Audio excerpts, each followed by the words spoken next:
ये है 6th class की सिविक्स, चैप्टर 2 है डाइवर्सिटी एंड डिस्क्रिमिनेशन। तो चलिए देखते हैं इस चैप्टर में ऐसा क्या है। और लास्ट चैप्टर में हमने क्या पढ़ा था, हमने पढ़ा था कि इस डाइवर्सिटी में किस तरीके से यूनिटी है, लेकिन आज हम पढ़ेंगे इस डाइवर्सिटी में भी कितने डिस्क्रिमिनेशंस होती हैं। ठीक है, तो चलिए स्टार्ट करते हैं। Difference and prejudice. अब प्रेजुडिस का मतलब जान लीजिए। प्रेजुडिस का मतलब होता है जब हम किसी को बिना किसी स्ट्रॉन्ग रीज़न के, बिना किसी स्ट्रॉन्ग ओपिनियन के हम किसी को लाइक नहीं करते। या तो हम कास्ट के बेसिस पे किसी को लाइक नहीं करते, रिलीजन के बेसिस पर, उनके फेथ प्रैक्टिसेस के बेसिस पर, उनके स्पिरिचुअलिज्म के बेसिस पर, तो बहुत सारे रीज़न आ जाते हैं। मतलब कोई स्ट्रॉन्ग ओपिनियन नहीं है लेकिन हम फिर भी किसी को लाइक नहीं करते, दैट मीन्स प्रेजुडिस। ओके, देखिए हम जो भी भाषा बोलते हैं, जहाँ हम रहते हैं, जो हम पहनते हैं, जो गेम्स हम खेलते हैं एंड जो भी फेस्टिवल हम सेलिब्रेट करते हैं, ये सब किससे इन्फ्लुएंस होता है? 2 चीज़ों से। एक तो ज्योग्राफी से। ज्योग्राफी का मतलब क्या होता है? आपका एरिया, आप कहाँ रहते हो, प्लस हिस्ट्री से कि आप जिस एरिया में रहते हो उसमें किस टाइप की हिस्ट्री आई है, रही है। देखिए हिस्ट्री में कैसे कैसे आप चीज़ों को जोड़ सकते हो, जैसे कि कौन ट्रेडर्स आए थे। ठीक है, तो देखिए जैसे हमने पढ़ा था ना कि तिब्बत में बुद्धिज़्म कहाँ से गया? लद्दाख से गया। तो जब ट्रेडर्स गए या कोई बुद्धिज़्म के फॉलोअर्स वहाँ गए तभी तो वहाँ पे बुद्धिज़्म आया है ना। तो इसी तरीके से सभी एरिया की हिस्ट्री अलग अलग होती है कि कौन कहाँ आया, कौन सा कल्चर कौन कहाँ लेके आया, ये चीज़ें होती हैं। तो इस पर आपका डिपेंड करता है कि आप कैसे रहते हो, क्या बोलते हो, क्या खाते हो, क्या पीते हो। ठीक है, यहाँ पर 8 मेजर जो रिलीजन है वो यहाँ पर प्रैक्टिस किए जाते हैं, प्लस हर एक जो रिलीजन है वो यहाँ पर लोग सेलिब्रेट भी करते हैं और उसी के जो फेस्टिवल्स होते हैं वो लोग सेलिब्रेट करते हैं। और अगर लैंग्वेजेस की बात की जाए तो 1600 जो लैंग्वेजेस हैं यहाँ पर मदर टंग्स हैं, मतलब जो अपने डायलेक्ट होते हैं वहाँ यहाँ पर 1600 लैंग्वेजेस बोली जाती हैं। और साथ ही साथ यहाँ पर 100 फॉर्म्स ऑफ डांस हैं। तो देखिए कितनी डाइवर्सिटी है, राइट। लेकिन फिर भी हम इस डाइवर्सिटी को सेलिब्रेट नहीं करते हैं क्योंकि हम उन लोगों के साथ ज़्यादा सेफ़ एंड सिक्योर फील करते हैं जो हमारे जैसा दिखते हैं, बात करते हैं, ड्रेस पहनते हैं एंड जो हमारे जैसा सोचते हैं। अगर एग्जांपल के तौर पे आप लेंगे, अगर यहाँ से जैसे स्टेट की बात करें, अगर राजस्थान वाले लोग कहीं बाहर जाएंगे और वो लगा लीजिए वो जाएंगे साउथ इंडियन से, जब वो मिलेंगे तो उनको वो अपनापन फील नहीं होगा क्योंकि उनको ये लगेगा कि जो हमारे जैसे ही लोग हैं वो ही हमारी तरीके से सोचते हैं, वही हमें समझ पाएंगे। यहाँ पर मैं सिर्फ राजस्थान की बात नहीं कर रही हूँ, मैं हर स्टेट की बात कर रही हूँ, एग्जाम्पल के तौर पे मैंने लिया है। ठीक है, तो अगर हरियाणा वाले लोग जो हरियाणवी बोलते हैं, अगर वो कहीं और स्टेट में चले जाएंगे जहाँ उनके जैसा पहनावा नहीं है, बोली नहीं है, तो उनको वहाँ पर कंफर्ट फील नहीं होगा। उनको कंफर्ट एंड सिक्योर वहीं पर फील होगा जहाँ पर लोग उनके जैसा दिखते हैं, बात करते हैं। आई बात समझ में? हम कई बार ऐसे लोगों से मिलते हैं जो हमसे बिल्कुल डिफरेंट होते हैं, तो हमें वो बहुत स्ट्रेंज लगते हैं, अनफेमिलियर लगते हैं। और हम हालांकि ये समझने की कोशिश नहीं करते या ना ही ये रीज़न ढूंढते हैं कि वो हमसे डिफरेंट क्यों हैं। बट कई बार ऐसे होता है कि हम लोग कुछ सर्टेन एटीट्यूड्स एंड कुछ ओपिनियंस बना लेते हैं। अब यहाँ पर एटीट्यूड एंड ओपिनियन का मतलब ये है हम उनको जज करने लगते हैं क्योंकि वो एक तो हमारी तरह नहीं दिखते, हमें वो स्ट्रेंज लगते हैं, अनफेमिलियर लगते हैं, तो हमारे कुछ ओपिनियन बन जाते हैं उन लोगों के लिए। और यही प्रेजुडिस और डिस्क्रिमिनेशन के अंडर आता है। नेक्स्ट पेज पे चलते हैं। यहाँ पर कुछ स्टेटमेंट दी गई हैं जो रूरल पीपल के लिए हैं एंड कुछ अर्बन पीपल के लिए हैं। तो यहाँ पर ये तो खैर बच्चों की, जैसे 6th क्लास की एनसीईआरटी है तो बच्चों को कहा गया है कि इनमें से टिक मार्क करिए। तो अब उसको तो हम इतना तो नहीं करेंगे क्योंकि ये तो आपके एग्ज़ाम में नहीं आने वाला है। बस मैं आपको ये बता देती हूँ कि इससे टिक मार्क करने के बाद ऐसा दिखाया गया है कि हम किसी के बारे में यहाँ पर, अगर जैसे सपोज़ कीजिए मैंने यहाँ पर टिक मार्क किया तो मैंने एक ना ओपिनियन बना ली है विलेजर्स के लिए। ठीक है, तो ये जो ओपिनियन बनाना बिना बात के, हम ना जानते हुए भी किसी के लिए ओपिनियन बना लेते हैं, वो नेगेटिव ओपिनियंस होते हैं। ठीक है, और उसी को हम प्रेजुडिस कहते हैं। तो अब हम प्रेजुडिस का एक प्रॉपर मीनिंग जान लेते हैं, तो यहाँ से हम स्टार्ट करते हैं। प्रेजुडिस का मतलब होता है जब हम किसी को जज करते हैं नेगेटिव वे से, या फिर हम किसी को अपने से नीचा देखते हैं, इन्फीरियर वे से देखते हैं, तो उसे प्रेजुडिस कहा जाता है। अब देखिए, अगर हमें कोई चीज़ एक ही तरीके से करना पसंद है और सामने वाला इंसान का डिफरेंट ओपिनियन है, वो अपने तरीके से करना पसंद करेगा, तो हमें वो पसंद नहीं आएगा क्योंकि हमें तो अपना तरीका पसंद आता है और अपना तरीके को हम रिस्पेक्ट करते हैं, तो हम दूसरों को रिस्पेक्ट नहीं करते फिर, क्योंकि दूसरा इंसान आपसे अलग ओपिनियन रखता है और वो प्रेफर करता है उस चीज़ को अलग ढंग से करने का। जैसे कि एग्जाम्पल के तौर पे हमें अगर लगता है कि जो इंग्लिश है ये बेस्ट लैंग्वेज है और अदर लैंग्वेजेस इतनी इंपॉर्टेंट नहीं हैं, तो हम इस लैंग्वेज के हिसाब से दूसरों को जज करते हैं, विच इज़ नेगेटिव, हमें नहीं करना चाहिए। तो हम क्या करेंगे फिर, अगर हम इंग्लिश लैंग्वेज को ज़्यादा तवज्जो देंगे, ज़्यादा इंपॉर्टेंस देंगे, तो जो इंसान अदर लैंग्वेजेस बोलता है तो हम उस इंसान की रिस्पेक्ट नहीं करेंगे, प्लस हम उसे बहुत इन्फीरियर मानेंगे। और हम प्रेजुडिस नॉट ओनली लैंग्वेजेस के बेसिस पर करते हैं, बहुत अदर बेसिस पर भी करते हैं, जैसे कि रिलीजियस बिलीफ के आधार पर, स्किन का कलर क्या है, ब्लैक है, वाइट है, क्या कलर है, प्लस रीजन के आधार पर, इवन तो हम एक्सेंट के आधार पर भी लोगों को प्रेजुडिस करते हैं, और हम कपड़ों के आधार पर भी लोगों को प्रेजुडिस करते हैं और उनको इन्फीरियर मानने लगते हैं अपने से। और कई बार तो ये जो प्रेजुडिस है इतना स्ट्रॉन्ग होता है कि हम इसी के आधार पर फ्रेंडशिप बनाते हैं, और जो हमसे डिफरेंट होता है हम उनके साथ फ्रेंडशिप क्रिएट नहीं करते, क्योंकि हम दूसरों को फिर अपने से इन्फीरियर मानते हैं, और फिर ऐसा करते करते हम कई बार लोगों को हर्ट भी कर देते हैं। चलिए नेक्स्ट पेज पे चलते हैं। चलिए अब पढ़ते हैं स्टीरियोटाइप्स के बारे में। बहुत क्वेश्चन आते हैं स्टीरियोटाइप से, ये आपको पता भी है, ध्यान से सुनना इनको।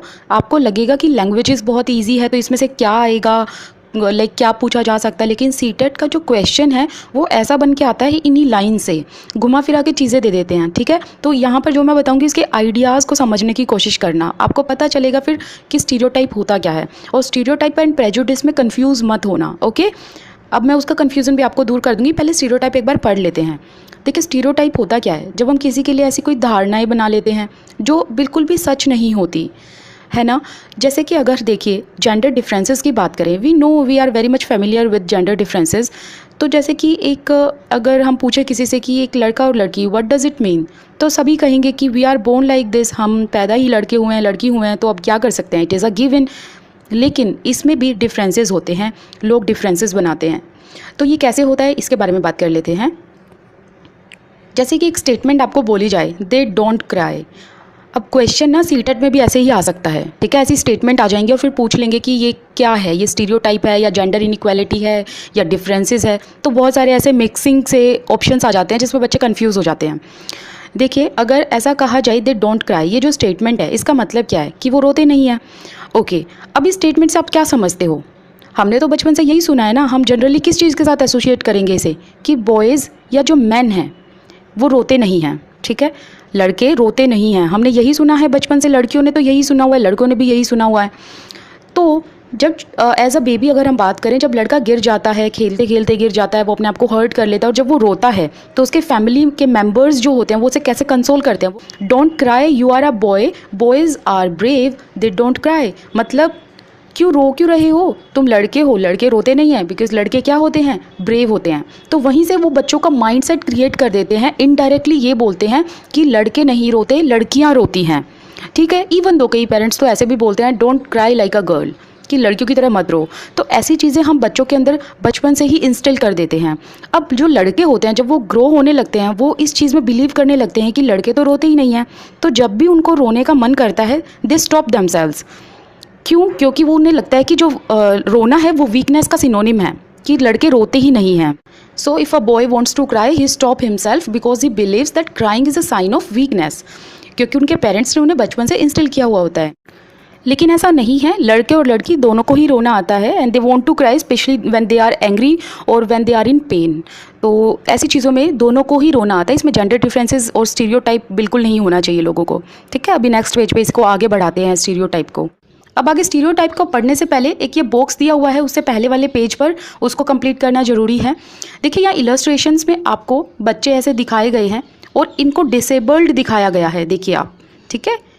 और जो ये बोल्ड लेटर्स में लिखा हुआ है, जो भी ये बोल्ड लेटर में लिखा हुआ है, ये लोगों के ओपिनियन है इनके लिए। तो अब जो ये टर्म है ना डिसेबल्ड, अब ये यूज़ नहीं की जाती है, बल्कि इनके लिए क्या टर्म यूज़ की जाती है, चिल्ड्रन विद स्पेशल नीड्स। अब बोला जाता है इन बच्चों को चिल्ड्रन विद स्पेशल नीड्स, ठीक है। तो बहुत ही ज़्यादा इंपॉर्टेंट क्वेश्चन है, ये याद रखना। तो लड़का यही सब सुन के वो बड़ा होता है कि लड़के जो हैं वो रोते नहीं हैं, तो उनके अंदर भी एक थॉट डाल दी जाती है, और फिर वो कभी रोता नहीं है, क्योंकि वो अगर रोता भी है तो अपने आप को चुप करा लेता है। उसके पीछे रीज़न ये होता है, उसे लगता है कि सब उसे टीज़ करेंगे, सब उस पर हंसेंगे, तो इसलिए वो अपने आप को वहीं पर स्टॉप कर देता है, and he never cries in front of others, okay. अब जो ये स्टेटमेंट्स दी गई हैं यहाँ पे, या जो ये स्टेटमेंट्स आप कंटिन्यूसली सुनते हो कि लड़के रोते नहीं हैं, लड़कियाँ ये जो रोती हैं, लड़कियाँ घर का काम ज़्यादा अच्छा करती हैं, ऐसी जो स्टीरियोटिपिकल थिंकिंग है ये हम एक्सेप्ट करते हैं without even thinking and questioning it. हम उन चीज़ों में बिलीव करने लगते हैं जो सोसाइटी ने हमारे लिए इमेजेस क्रिएट की हुई हैं, हम उसमें बॉयज़ एंड गर्ल्स को रख देते हैं। ऐसा नहीं करना चाहिए। जब हम किसी को एक इमेज में फिक्स कर लेते हैं, उससे क्या क्रिएट होता है, उससे क्रिएट होता है एक स्टीरियोटाइप। अब जैसे यहाँ पर एक एग्जाम्पल दिया गया है, देखिए ऐसा होता है कि हम ना किसी के लिए कैसी इमेजेस बनाते हैं। देखिए जैसे इसका एक एग्जांपल लेते हैं कि सपोज़ कीजिए एक कंट्री का इंसान अभी हमारे यहाँ आया, हमसे बात की, तो हमें वो नहीं अच्छा लगा उसकी बातों से और वो बहुत स्टिंगी था सपोज़ कीजिए, तो लोग ना एक इमेज बना लेंगे कि उस साइड वाले जो कंट्री में रहने वाले लोग हैं वो तो सभी के सभी बहुत स्टिंगी हैं, बहुत स्टिंक करते हैं, ऐसी चीज़ें बोलने लगेंगे हम। तो it's not only about country, बल्कि religion, sex, race and economic background. अगर किसी पर्टिकुलर चीज़ों से बिलोंग करता हुआ इंसान है, जैसे धर्म से, इकोनॉमिक बैकग्राउंड से, और हम उनको एक कैटेगरी में रख दें कि वो स्टिंगी होते हैं, लेज़ी होते हैं, क्रिमिनल होते हैं, डम्ब होते हैं, तो ये क्या है, हम स्टीरियोटाइप को यूज़ कर रहे हैं। और ऐसा ये होता है कि अगर हम एक इंसान से, लगा लो एक धर्म के इंसान से हम मिले, उसकी थिंकिंग हमने देखी कि ख़राब है, तो हम सोचेंगे कि उसके धर्म में जितने भी लोग हैं ना, सभी की थिंकिंग ख़राब है। हम ये नहीं सोचते वो पर्टिकुलर एक ही इंसान ऐसा है। जरूरी नहीं है एक इंसान ऐसा है तो सारा धर्म ही खराब होगा, है ना।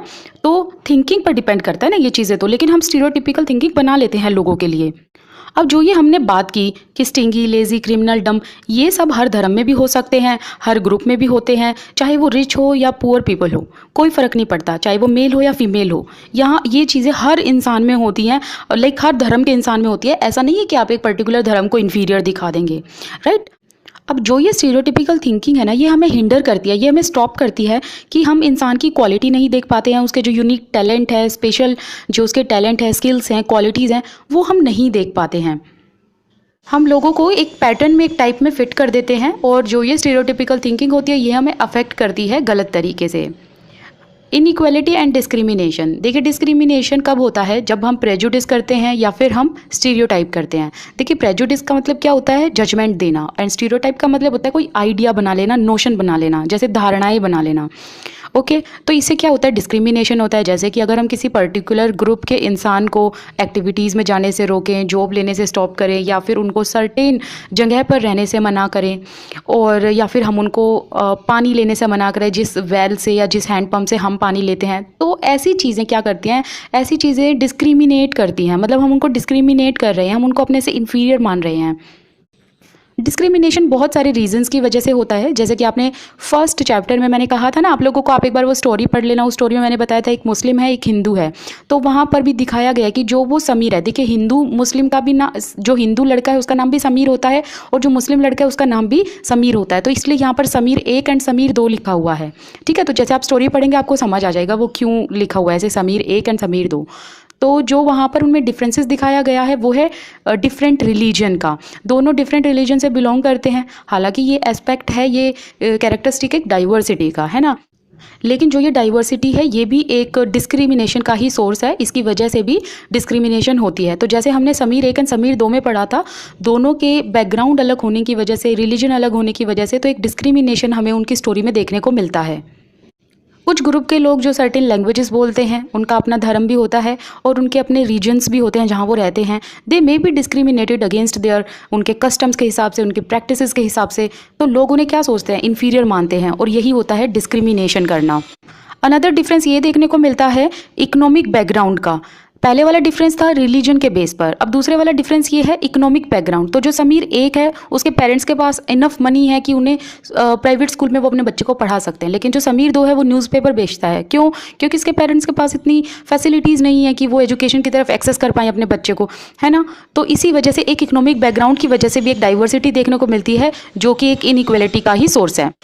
जो पुअर पीपल है उनके पास इतने रिसोर्सेज नहीं होते या इतनी मनी नहीं होती है कि वो अपने बच्चों को एजुकेशन दिला पाएँ या उनको फैसिलिटीज़ प्रोवाइड कर पाएँ। एक बार इसको नेक्स्ट पेज पे कंटिन्यू कर लेते हैं। तो जो पुअर पीपल हैं उनकी जो बेसिक नीड्स हैं वो भी पूरी नहीं हो पाती हैं, जैसे फूड, क्लोथिंग, शेल्टर, और उन्हें डिस्क्रिमिनेशन ऑफिसेज में झेलना पड़ता है, हॉस्पिटल्स में, स्कूल्स में, हर जगह पर उनके साथ बैडली ट्रीटमेंट होता है क्योंकि वो गरीब हैं। और कुछ लोग 2 तरीके का डिस्क्रिमिनेशन एक्सपीरियंस करते हैं, क्योंकि एक तो वो गरीब हैं और एक उनका जो कल्चर है जिससे वो बिलोंग करते हैं उसको लोग वैल्यू नहीं देते। तो इस तरीके का भी डिस्क्रिमिनेशन यहाँ पर देखने को मिलेगा। और यहाँ पर आगे हम पढ़ेंगे कि किस तरीके से कास्ट सिस्टम पर भी डिस्क्रिमिनेट किया गया और किन लोगों के साथ किया गया, वो हम पढ़ेंगे। यहाँ पर इसको पढ़ने से पहले एक बार ये बॉक्स कर लेते हैं, क्योंकि जो ये वाला बॉक्स है यहाँ, ये वाला, इसी को आगे पेज पे कंटिन्यू किया हुआ है। लेकिन ये वाला जो बॉक्स है ये यहीं पर ख़त्म हो जाएगा, इसको करना थोड़ा ज़रूरी है। एक बार इसको कर लेते हैं। एक कॉमन स्टीरियोटाइप ये बनाया गया है कि जो मुस्लिम्स हैं वो अपनी लड़कियों को ना स्कूल भेजना चाहते हैं, ना उन्हें एजुकेशन दिलाना चाहते हैं, लेकिन ऐसा नहीं है। सर्वे से पता चला है कि रीज़न ये है कि पॉवर्टी बहुत ज़्यादा है, वहाँ पर गरीबी है। गरीबी होने की वजह से वो लोग अपनी लड़कियों को स्कूल नहीं भेज पाते हैं, और अगर भेज भी देते हैं तो उनको ड्रॉप आउट करा देते हैं। लेकिन जहाँ पर ऐसे एफर्ट किए गए हैं, पुअर पीपल को हेल्प किया गया गवर्नमेंट की तरफ से, तो वहाँ पर देखा गया कि मुस्लिम कम्युनिटी अपनी लड़कियों को स्कूल भेज रही है। एक एग्जाम्पल के तौर पर बताया गया है कि स्टेट ऑफ केरला में अगर स्कूल का और घर का डिस्टेंस देखें तो ज़्यादा नहीं है, और साथ ही साथ रूरल एरियाज से बच्चों को स्कूल ले जाने के लिए बस सर्विस भी प्रोवाइड की गई है गवर्नमेंट की तरफ से। और जो टीचर्स हैं उसमें 60% जो रेशियो है वो विमेन का है। और ये देखा गया, इतने सुधार के बाद ये देखा गया कि जो पुअर फैमिली के जो बच्चे हैं वो भी स्कूल जा रहे हैं अब, और मुस्लिम गर्ल्स हैं वो भी स्कूल अटेंड कर रही हैं बहुत सारे लार्ज नंबर्स में। लेकिन जिन स्टेट में ये एफर्ट नहीं किए गए हैं वहाँ पर आज भी पुअर पीपल और जो मुस्लिम गर्ल्स हैं उनके पास एजुकेशन नहीं है। तो रीज़न ये है कि पॉवर्टी एक रीज़न है। रिलीजन की वजह से कोई स्कूल में ऐसा नहीं है कि मुस्लिम्स जो है वो स्कूल में भेजना नहीं चाहते, तो इन्होंने यहाँ पर ये कहना चाहते हैं कि ये स्टीरियोटाइप थिंकिंग मत बनाओ कि जो वो मुस्लिम हैं वो एक रिलीजन से बिलोंग करते हैं, इसी वजह से अपनी लड़कियों को स्कूल नहीं भेज रहे। रीज़न ये है कि वहाँ पर पॉवर्टी है। ओके, तो चलिए यहाँ पर बात करते हैं अब ऑन बीइंग डिस्क्रिमिनेटेड अगेंस्ट। देखिए, लोग डिफरेंट टाइप का वर्क करते हैं, अलग अलग काम है सबके, जैसे टीचिंग है, कारपेंट्री है, पोट्री है, वीविंग, फिशिंग, फार्मिंग, बहुत सारे अलग अलग ऑक्यूपेशंस हैं जिनसे वो अपना लाइवलीहुड अर्न करते हैं। लेकिन हमारे समाज में, हमारी सोसाइटी में कुछ काम ऐसे हैं जिनको बहुत ज़्यादा वैल्यू दी गई है, और कुछ काम ऐसे हैं जिनको वैल्यू नहीं दी गई है। जैसे कि जो लोग क्लीनिंग करते हैं, वॉशिंग करते हैं, हेयर कट करते हैं, गार्बेज को पिक करते हैं, उनको लेस वैल्यू दी गई है, और उन लोगों को इम्प्योर मानते हैं एंड डर्टी मानते हैं।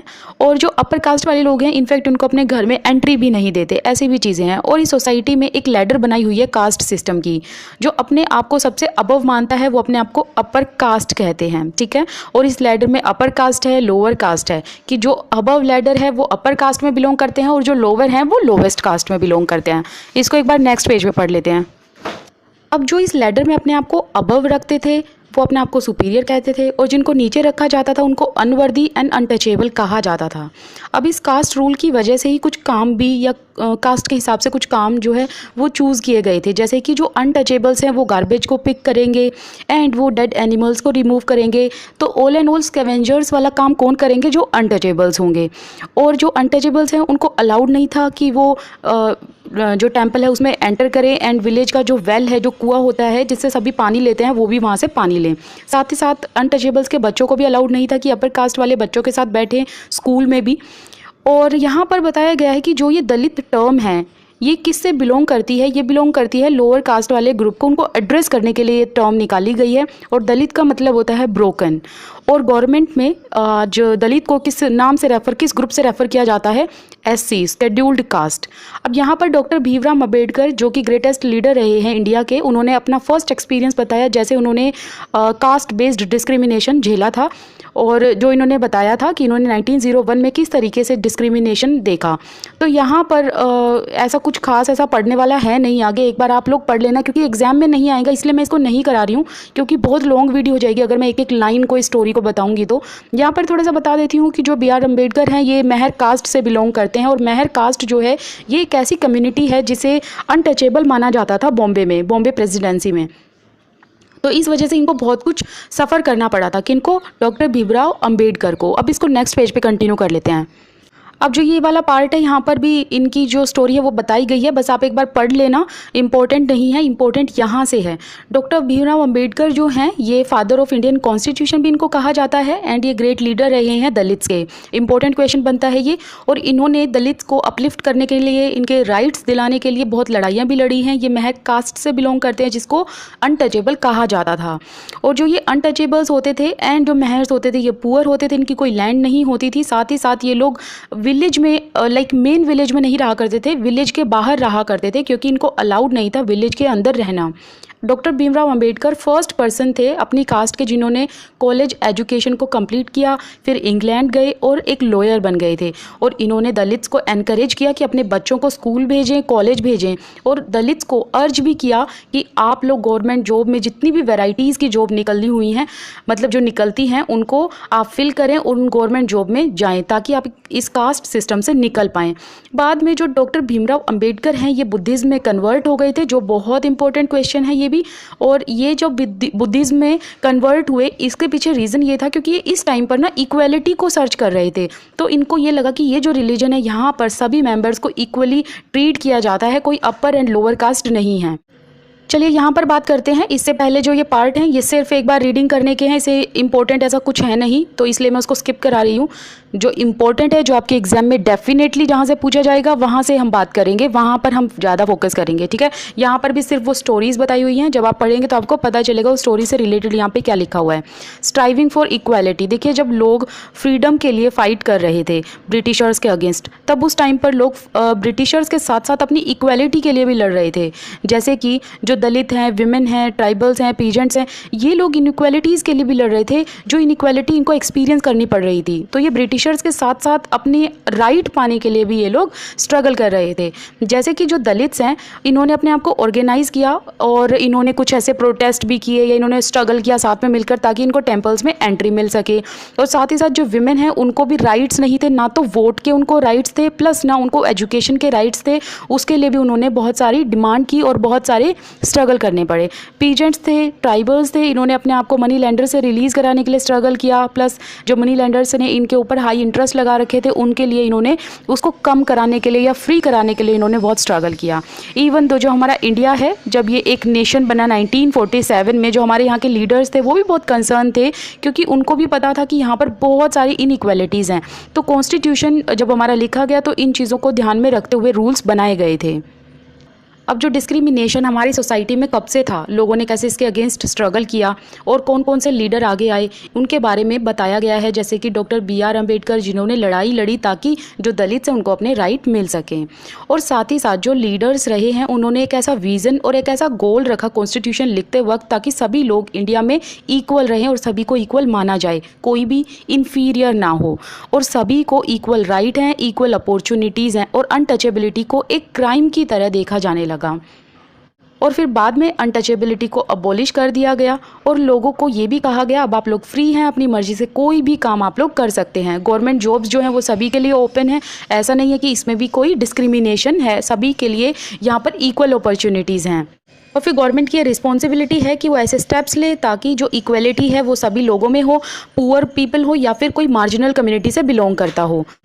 और जो राइटर्स रहे हैं कॉन्स्टिट्यूशन के, जिन्होंने कॉन्स्टिट्यूशन लिखा, उन्होंने डाइवर्सिटी को रिस्पेक्ट दी और ये भी कहा जो डाइवर्सिटी है ये एक सिग्निफिकेंट पार्ट है, बट यहाँ पर इक्वलिटी जरूर होनी चाहिए।